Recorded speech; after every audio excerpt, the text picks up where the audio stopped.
Dubliners by James Joyce. Evelyn. She sat at the window watching the evening invade the avenue. Her head was leaned against the window curtains and in her nostrils was the odor of dusty cretonne. She was tired. Few people passed. The man out of the last house passed on his way home. She heard his footsteps clacking along the concrete pavement and afterwards crunching on the cinder path before the new red houses. One time there used to be a field there in which they used to play every evening with other people's children. Then a man from Belfast bought the field and built houses in it, not like their little brown houses but bright brick houses with shining roofs. The children of the avenue used to play together in that field, the Devines, the Waters, the Dunns, little Keogh the cripple, she and her brothers and sisters. Ernest, however, never played, he was too grown up. Her father used often to hunt them in out of the field with his blackthorn stick, but usually little Keogh used to keep _nix_ and call out when he saw her father coming. Still they seemed to have been rather happy then. Her father was not so bad then, and besides, her mother was alive. That was a long time ago, she and her brothers and sisters were all grown up, her mother was dead. Tizzy Dunn was dead, too, and the Waters had gone back to England. Everything changes. Now she was going to go away like the others, to leave her home. Home. She looked round the room, reviewing all its familiar objects which she had dusted once a week for so many years, wondering where on earth all the dust came from. Perhaps she would never see again those familiar objects from which she had never dreamed of being divided. And yet during all those years she had never found out the name of the priest whose yellowing photograph hung on the wall above the broken harmonium beside the coloured print of the promises made to Blessed Margaret Mary Alacoque. He had been a school friend of her father. He is in Melbourne now. She had consented to go away, to leave her home. Was that wise? She tried to weigh each side of the question. In her home anyway she had shelter and food, she had those whom she had known all her life about her. Of course she had to work hard, both in the house and at business. What would they say of her in the stores when they found out that she had run away with a fellow? Say she was a fool, perhaps, and her place would be filled up by advertisement. Miss Gavin would be glad. She had always had an edge on her, especially whenever there were people listening. Miss Hill, don't you see these ladies are waiting? Look lively, Miss Hill, please. She would not cry many tears at leaving the stores. But in her new home, in a distant unknown country, it would not be like that. Then she would be married, she, Evelyn. People would treat her with respect then. She would not be treated as her mother had been. Even now, though she was over 19, she sometimes felt herself in danger of her father's violence. She knew it was that had given her the palpitations. When they were growing up he had never gone for her like he used to go for Harry and Ernest, because she was a girl. But latterly he had begun to threaten her and say what he would do to her only for her dead mother's sake. And now she had nobody to protect her. Ernest was dead and Harry, who was in the church decorating business, was nearly always down somewhere in the country. Besides, the invariable squabble for money on Saturday nights had begun to weary her unspeakably. She always gave her entire wages 7 shillings, and Harry always sent up what he could, but the trouble was to get any money from her father. He said she used to squander the money, that she had no head, that he wasn't going to give her his hard-earned money to throw about the streets. And much more, for he was usually fairly bad of a Saturday night. In the end he would give her the money and ask her had she any intention of buying Sunday's dinner. Then she had to rush out as quickly as she could and do her marketing, holding her black leather purse tightly in her hand as she elbowed her way through the crowds and returning home late under her load of provisions. She had hard work to keep the house together and to see that the 2 young children who had been left to her charge went to school regularly and got their meals regularly. It was hard work, a hard life, but now that she was about to leave it she did not find it a wholly undesirable life. She was about to explore another life with Frank. Frank was very kind, manly, open-hearted. She was to go away with him by the night boat to be his wife and to live with him in Buenos Aires where he had a home waiting for her. How well she remembered the first time she had seen him. He was lodging in a house on the main road where she used to visit. It seemed a few weeks ago. He was standing at the gate, his peaked cap pushed back on his head and his hair tumbled forward over a face of bronze. Then they had come to know each other.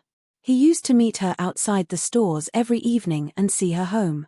He took her to see the Bohemian Girl and she felt elated as she sat in an unaccustomed part of the theatre with him.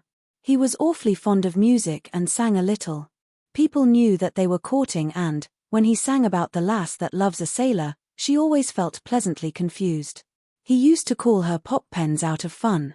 First of all it had been an excitement for her to have a fellow and then she had begun to like him. He had tales of distant countries. He had started as a deck boy at £1 a month on a ship of the Allen Line going out to Canada.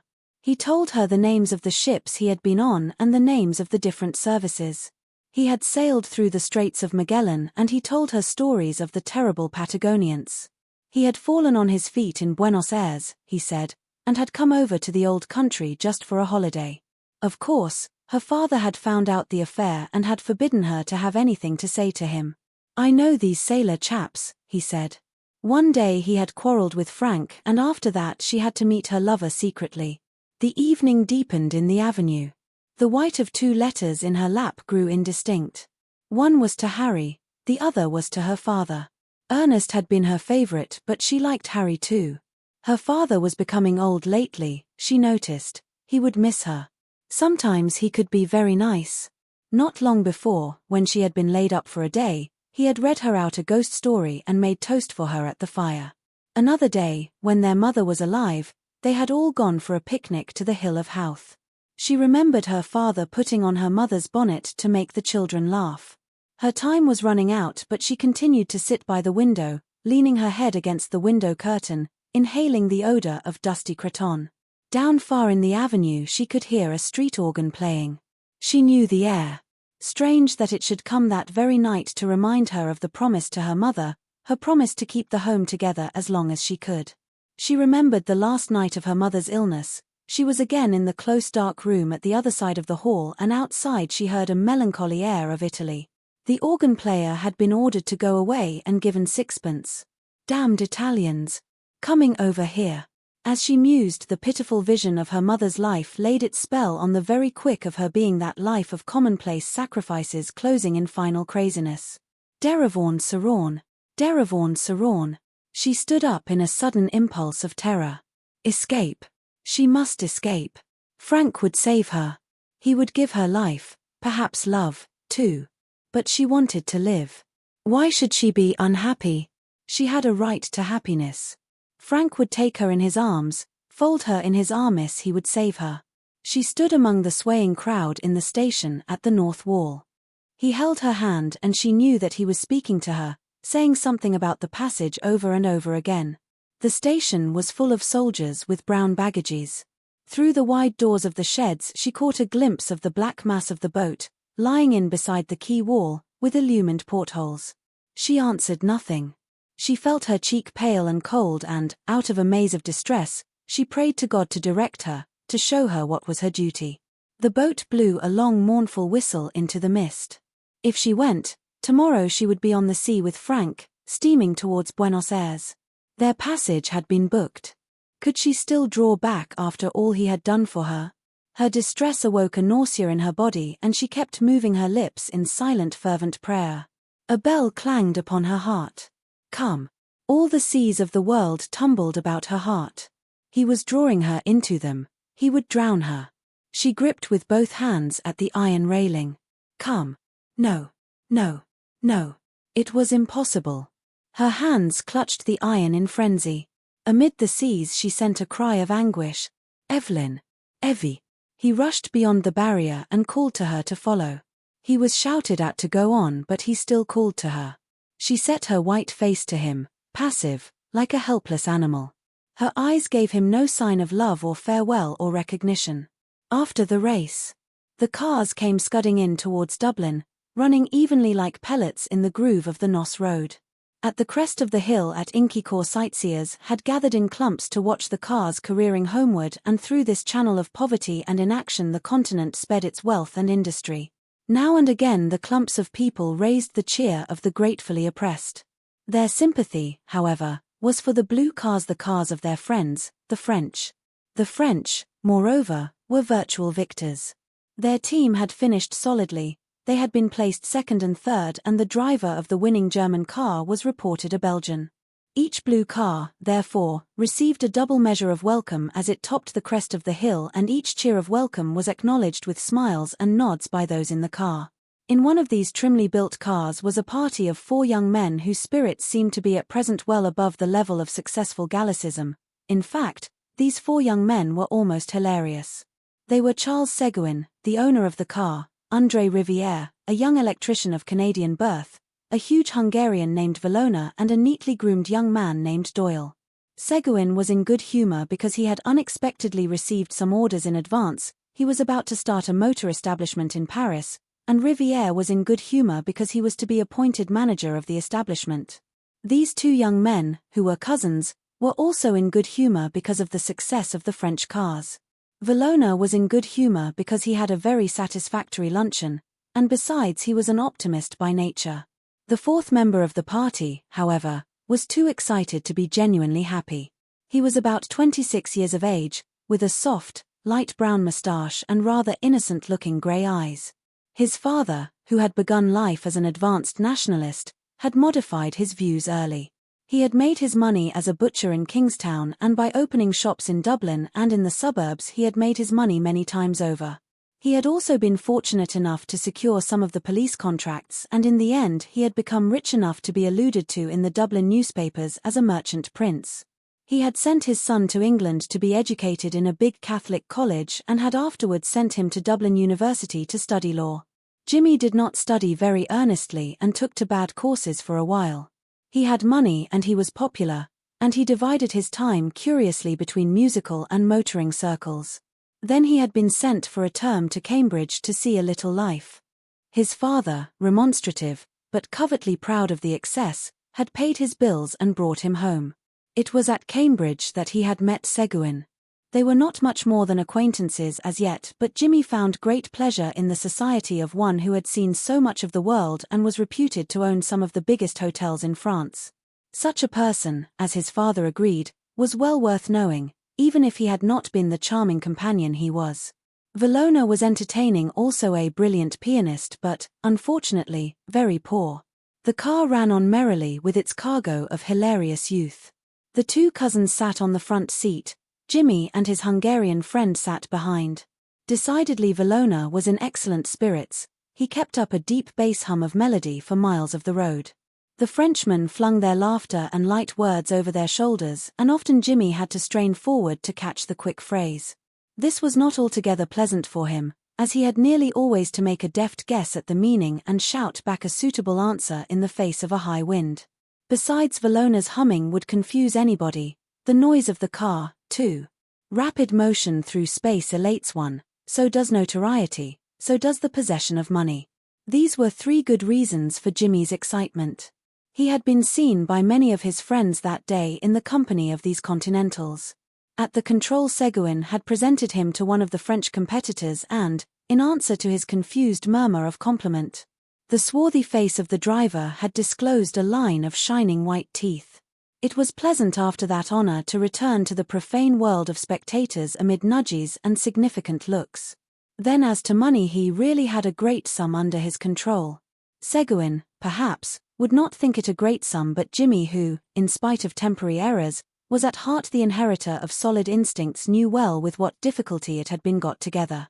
This knowledge had previously kept his bills within the limits of reasonable recklessness, and, if he had been so conscious of the labor latent in money when there had been question merely of some freak of the higher intelligence, how much more so now when he was about to stake the greater part of his substance? It was a serious thing for him.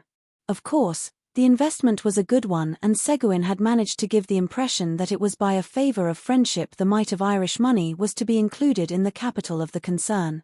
Jimmy had a respect for his father's shrewdness in business matters, and in this case it had been his father who had first suggested the investment. Money to be made in the motor business, pots of money. Moreover, Seguin had the unmistakable air of wealth. Jimmy set out to translate into day's work that lordly car in which he sat a day. How smoothly it ran. In what style they had come careering along the country road. The journey laid a magical finger on the genuine pulse of life, and gallantly the machinery of human nerves strove to answer the bounding courses of the swift blue animal. They drove down Dame Street. The street was busy with unusual traffic, loud with the horns of motorists and the gongs of impatient tram drivers. Near the bank Seguin drew up and Jimmy and his friend alighted.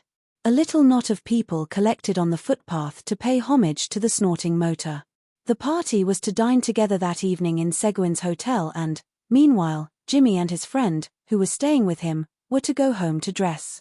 The car steered out slowly for Grafton Street while the two young men pushed their way through the knot of gazers. They walked northward with a curious feeling of disappointment in the exercise, while the city hung its pale globes of light above them in a haze of summer evening. In Jimmy's house this dinner had been pronounced an occasion. A certain pride mingled with his parents' trepidation, a certain eagerness, also, to play fast and loose, for the names of great foreign cities have at least this virtue. Jimmy, too, looked very well when he was dressed and, as he stood in the hall giving a last equation to the bows of his dress tie, his father may have felt even commercially satisfied at having secured for his son qualities often unpurchasable. His father, therefore, was unusually friendly with Valona and his manner expressed a real respect for foreign accomplishments. But this subtlety of his host was probably lost upon the Hungarian, who was beginning to have a sharp desire for his dinner. The dinner was excellent, exquisite. Seguin, Jimmy decided, had a very refined taste. The party was increased by a young Englishman named Routh whom Jimmy had seen with Seguin at Cambridge. The young men supped in a snug room lit by electric candle lamps. They talked volubly and with little reserve. Jimmy, whose imagination was kindling, conceived the lively youth of the Frenchman twined elegantly upon the firm framework of the Englishman's manner. A graceful image of his, he thought, and a just one. He admired the dexterity with which their host directed the conversation. The five young men had various tastes and their tongues had been loosened. Valona, with immense respect, began to discover to the mildly surprised Englishman the beauties of the English madrigal, deploring the loss of old instruments. Riviere, not wholly ingenuously, undertook to explain to Jimmy the triumph of the French mechanicians. The resonant voice of the Hungarian was about to prevail in ridicule of the spurious lutes of the romantic painters when Seguin shepherded his party into politics. Here was congenial ground for all. Jimmy, under generous influences, felt the buried zeal of his father wake to life within him. He aroused the torpid Routh at last. The room grew doubly hot and Seguin's task grew harder each moment. There was even danger of personal spite. The alert host at an opportunity lifted his glass to humanity and, when the toast had been drunk, he threw open a window significantly. That night the city wore the mask of a capital. The five young men strolled along Stephen's Green in a faint cloud of aromatic smoke. They talked loudly and gaily and their cloaks dangled from their shoulders. The people made way for them. At the corner of Grafton Street a short fat man was putting two handsome ladies on a car in charge of another fat man. The car drove off and the short fat man caught sight of the party. "André. It's Farley." A torrent of talk followed. Farley was an American. No one knew very well what the talk was about. Valona and Riviere were the noisiest, but all the men were excited. They got up on a car, squeezing themselves together amid much laughter. They drove by the crowd, blended now into soft colors, to a music of merry bells. They took the train at Westland Row and in a few seconds, as it seemed to Jimmy, they were walking out of Kingstown Station. Fine night, sir. It was a serene summer night. The harbour lay like a darkened mirror at their feet. Ho, ho, ho, Raymond, They got into a rowboat at the slip and made out for the American's yacht. There was to be supper, music, cards. It is delightful. There was a yacht piano in the cabin. Valona played a waltz for Farley and Riviere, Farley acting as cavalier and Riviere as lady. Then an impromptu square dance, the men devising original figures. What merriment! Jimmy took his part with a will. This was seeing life, at least. Then Farley got out of breath and cried "Stop." A man brought in a light supper, and the young men sat down to it for form's sake. They drank, however. It was bohemian. They drank Ireland, England, France, Hungary, the United States of America. Jimmy made a speech, a long speech, Valona saying, "Here, here." Whenever there was a pause. There was a great clapping of hands when he sat down. It must have been a good speech. Farley clapped him on the back and laughed loudly. What jovial fellows! What good company they were! Cards! Cards! The table was cleared. Valona returned quietly to his piano and played voluntaries for them. The other men played game after game, flinging themselves boldly into the adventure. They drank the health of the Queen of Hearts and of the Queen of Diamonds. Jimmy felt obscurely the lack of an audience. The wit was flashing. Play ran very high and paper began to pass. Jimmy did not know exactly who was winning, but he knew that he was losing. But it was his own fault, for he frequently mistook his cards and the other men had to calculate his IOUs for him. They were devils of fellows, but he wished they would stop. It was getting late. Someone gave the toast of the yacht _ the bell of Newport _ and then someone proposed one great game for a finish. The piano had stopped. Valona must have gone up on deck. It was a terrible game. They stopped just before the end of it to drink for luck. Jimmy understood that the game lay between Routh and Seguin. What excitement! Jimmy was excited too. He would lose, of course. How much had he written away? The men rose to their feet to play the last tricks, talking and gesticulating. Routh won. The cabin shook with the young men's cheering and the cards were bundled together. They began then to gather in what they had won. Farley and Jimmy were the heaviest losers. He knew that he would regret in the morning, but at present he was glad of the rest, glad of the dark stupor that would cover up his folly. He leaned his elbows on the table and rested his head between his hands, counting the beats of his temples. Daybreak, gentlemen, 2 gallants. The grey warm evening of August had descended upon the city and a mild warm air, a memory of summer, circulated in the streets. The streets, shuttered for the repose of Sunday, swarmed with a gaily coloured crowd. Like illumined pearls the lamps shone from the summits of their tall poles upon the living texture below which, changing shape and hue unceasingly, sent up into the warm grey evening air an unchanging unceasing murmur. 2 young men came down the hill of Rutland Square. One of them was just bringing a long monologue to a close. The other, who walked on the verge of the path and was at times obliged to step onto the road, owing to his companion's rudeness, wore an amused listening face. He was squat and ruddy. A yachting cap was shoved far back from his forehead and the narrative to which he listened made constant waves of expression break forth over his face from the corners of his nose and eyes and mouth. Little jets of wheezing laughter followed one another out of his convulsed body. His eyes, twinkling with cunning enjoyment, glanced at every moment towards his companion's face. Once or twice he rearranged the light waterproof which he had slung over one shoulder in torridor fashion. His breeches, his white rubber shoes and his jauntily slung waterproof expressed youth. But his figure fell into rotundity at the waist, his hair was scant and grey and his face, when the waves of expression had passed over it, had a ravaged look. When he was quite sure that the narrative had ended he laughed noiselessly for fully half a minute. Well, that takes the biscuit. His voice seemed winnowed of vigour, and to enforce his words he added with humour. That takes the solitary, unique, and, if I may so call it, _recherché biscuit. He became serious and silent when he had said this. His tongue was tired for he had been talking all the afternoon in a public house in Dorset Street. Most people considered Lenehan a leech but, in spite of this reputation, his adroitness and eloquence had always prevented his friends from forming any general policy against him. He had a brave manner of coming up to a party of them in a bar and of holding himself nimbly at the borders of the company until he was included in a round. He was a sporting vagrant armed with a vast stock of stories, limericks and riddles.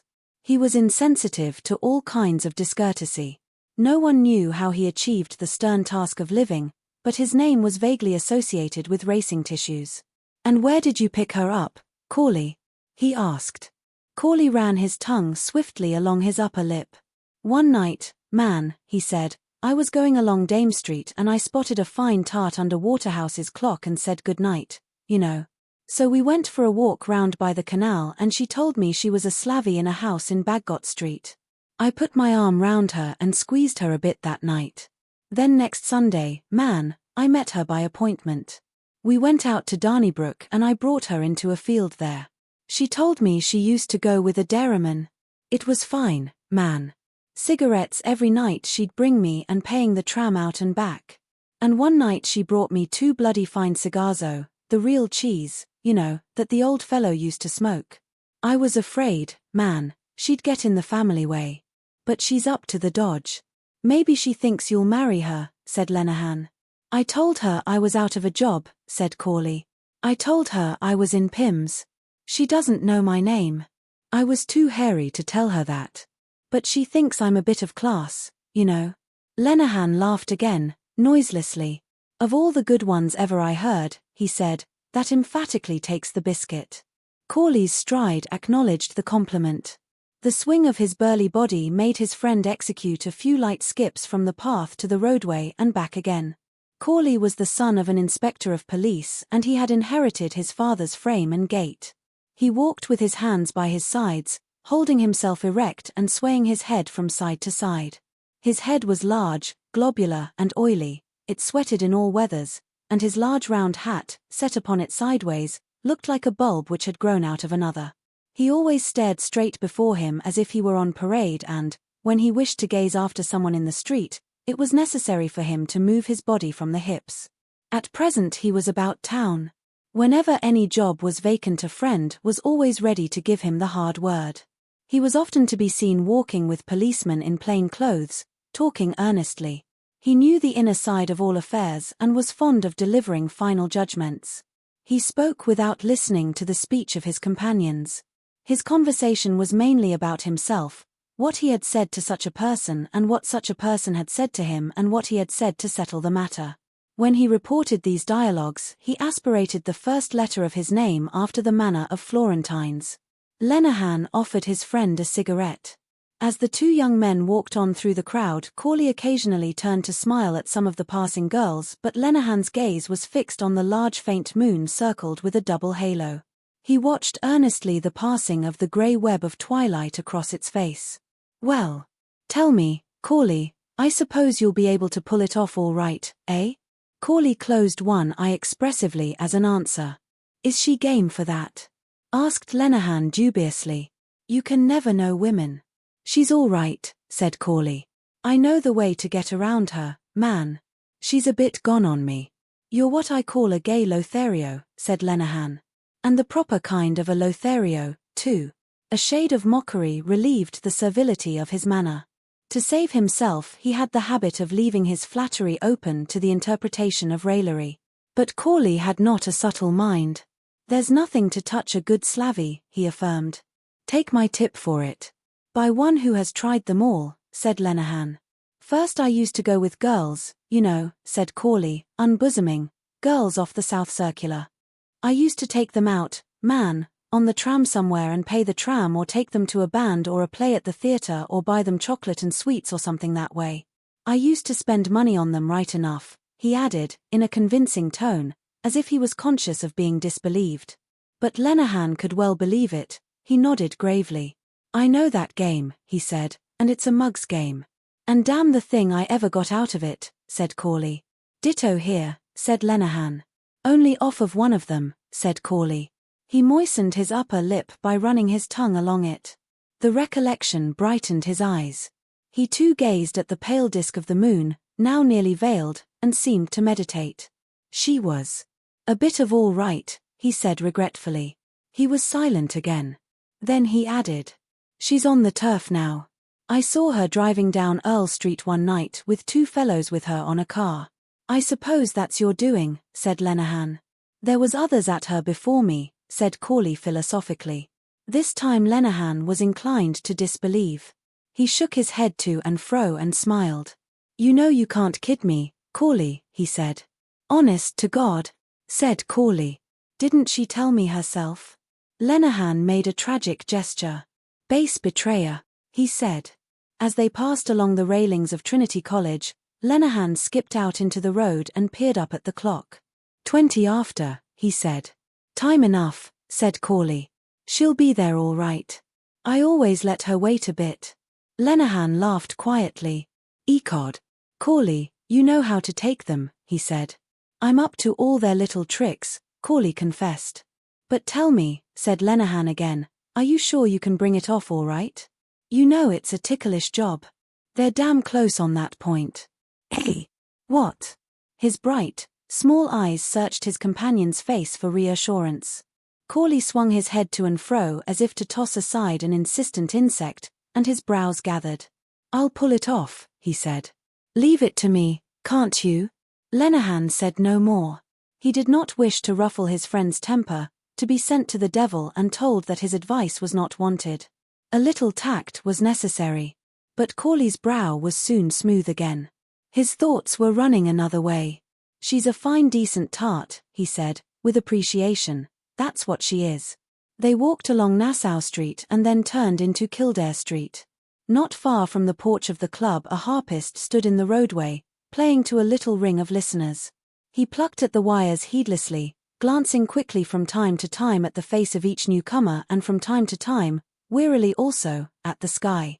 His harp, too, heedless that her coverings had fallen about her knees, seemed weary alike of the eyes of strangers and of her master's hands. One hand played in the bass the melody of _silent, O Moyle _, while the other hand careered in the treble after each group of notes. The notes of the air sounded deep and full. The two young men walked up the street without speaking, the mournful music following them. When they reached Stephen's Green they crossed the road. Here the noise of trams, the lights and the crowd released them from their silence. There she is, said Corley. At the corner of Hume Street a young woman was standing. She wore a blue dress and a white sailor hat. She stood on the curbstone, swinging a sunshade in one hand. Lenehan grew lively. Let's have a look at her, Corley, he said. Corley glanced sideways at his friend and an unpleasant grin appeared on his face. Are you trying to get inside me? He asked. Damn it, said Lenehan boldly, I don't want an introduction.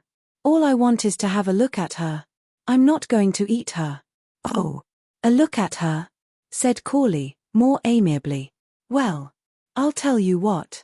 I'll go over and talk to her and you can pass by. Right, said Lenehan. Corley had already thrown one leg over the chains when Lenehan called out. And after? Where will we meet? 10:30, answered Corley, bringing over his other leg. Where? Corner of Merrion Street. We'll be coming back. Work it all right now, said Lenehan in farewell. Corley did not answer. He sauntered across the road swaying his head from side to side. His bulk, his easy pace, and the solid sound of his boots had something of the conqueror in them. He approached the young woman and, without saluting, began at once to converse with her. She swung her umbrella more quickly and executed half-turns on her heels. Once or twice when he spoke to her at close quarters she laughed and bent her head. Lenehan observed them for a few minutes. Then he walked rapidly along beside the chains at some distance and crossed the road obliquely. As he approached Hume Street corner he found the air heavily scented and his eyes made a swift anxious scrutiny of the young woman's appearance. She had her Sunday finery on. Her blue serge skirt was held at the waist by a belt of black leather. The great silver buckle of her belt seemed to depress the center of her body, catching the light stuff of her white blouse like a clip. She wore a short black jacket with mother-of-pearl buttons and a ragged black boa. The ends of her tulle collarette had been carefully disordered and a big bunch of red flowers was pinned in her bosom, stems upwards. Lenehan's eyes noted approvingly her stout, short, muscular body. Frank rude health glowed in her face, on her fat red cheeks and in her unabashed blue eyes. Her features were blunt. She had broad nostrils, a straggling mouth which lay open in a contented leer, and two projecting front teeth. As he passed Lenehan took off his cap and, after about 10 seconds, Corley returned a salute to the air. This he did by raising his hand vaguely and pensively changing the angle of position of his hat. Lenehan walked as far as the Shelburne Hotel where he halted and waited. After waiting for a little time he saw them coming towards him and, when they turned to the right, he followed them, stepping lightly in his white shoes, down one side of Merrion Square. As he walked on slowly, timing his pace to theirs, he watched Corley's head which turned at every moment towards the young woman's face like a big ball revolving on a pivot. He kept the pair in view until he had seen them climbing the stairs of the Donnybrook tram, then he turned about and went back the way he had come. Now that he was alone his face looked older. His gaiety seemed to forsake him and, as he came by the railings of the Duke's lawn, he allowed his hand to run along them. The air which the harpist had played began to control his movements. His softly padded feet played the melody while his fingers swept a scale of variations idly along the railings after each group of notes. He walked listlessly round Stephen's Green and then down Grafton Street. Though his eyes took note of many elements of the crowd through which he passed, they did so morosely. He found trivial all that was meant to charm him and did not answer the glances which invited him to be bold. He knew that he would have to speak a great deal, to invent and to amuse, and his brain and throat were too dry for such a task. The problem of how he could pass the hours till he met Corley again troubled him a little. He could think of no way of passing them but to keep on walking.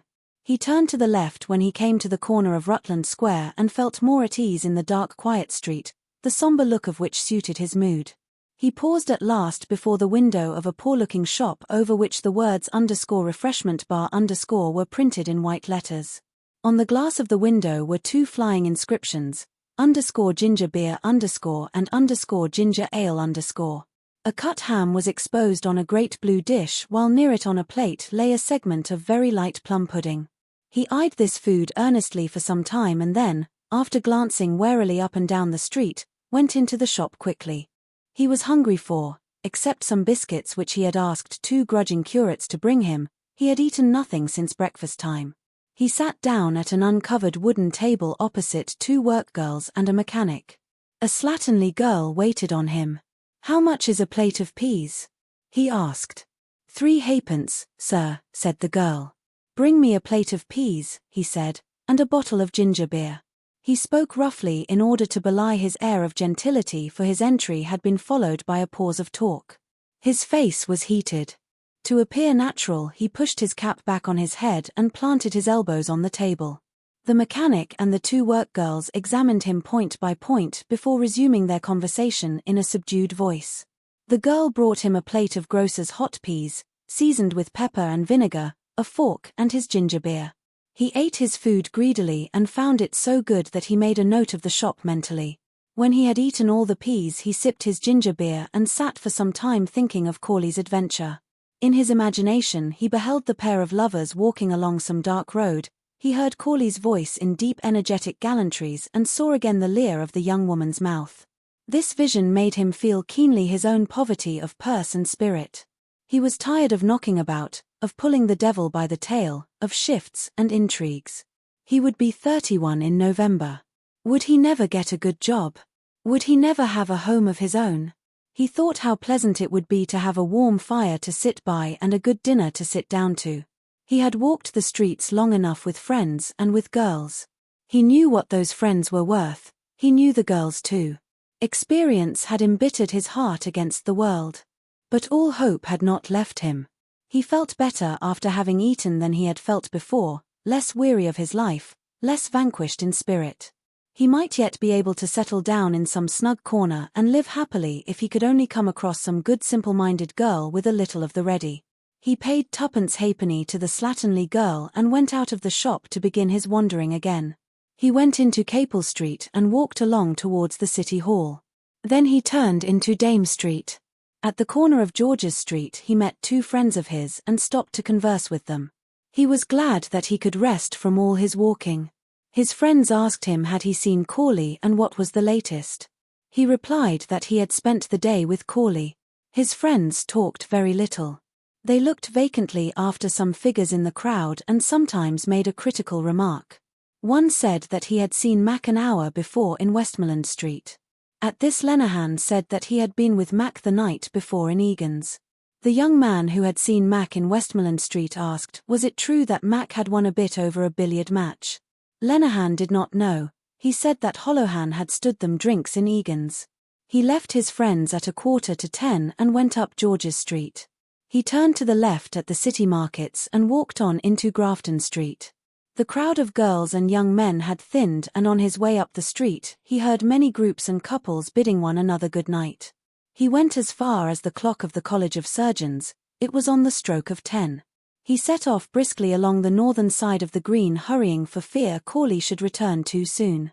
When he reached the corner of Merrion Street, he took his stand in the shadow of a lamp and brought out one of the cigarettes which he had reserved and lit it. He leaned against the lamppost and kept his gaze fixed on the part from which he expected to see Corley and the young woman return. His mind became active again.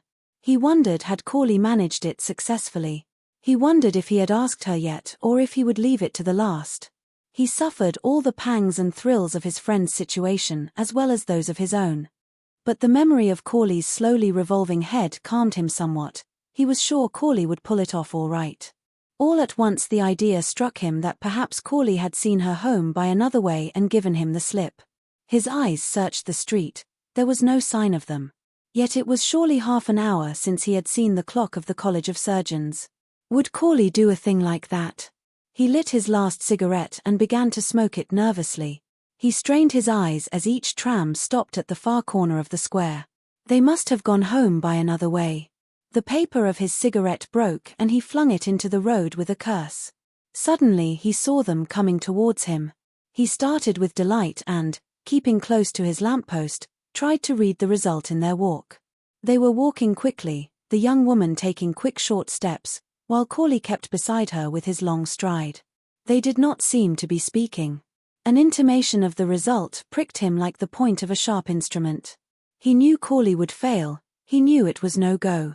They turned down Baggot Street and he followed them at once, taking the other footpath. When they stopped he stopped too. They talked for a few moments and then the young woman went down the steps into the area of a house. Corley remained standing at the edge of the path, a little distance from the front steps. Some minutes passed. Then the hall door was opened slowly and cautiously. A woman came running down the front steps and coughed. Corley turned and went towards her.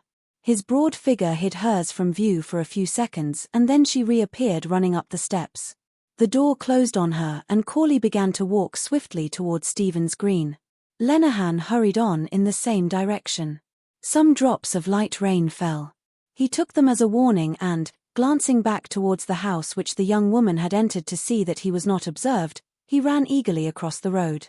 Anxiety and his swift run made him pant. "Hello, Corley." Corley turned his head to see who had called him, and then continued walking as before. Lenehan ran after him, settling the waterproof on his shoulders with one hand. "Hello, Corley," he cried again. He came level with his friend and looked keenly in his face. He could see nothing there. "Well," he said. "Did it come off?"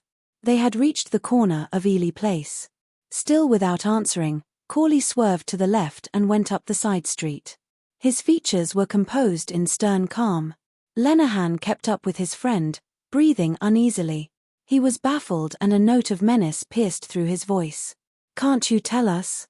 he said. "Did you try her?" Corley halted at the first lamp and stared grimly before him. Then with a grave gesture he extended a hand towards the light and, smiling, opened it slowly to the gaze of his disciple. A small gold coin shone in the palm.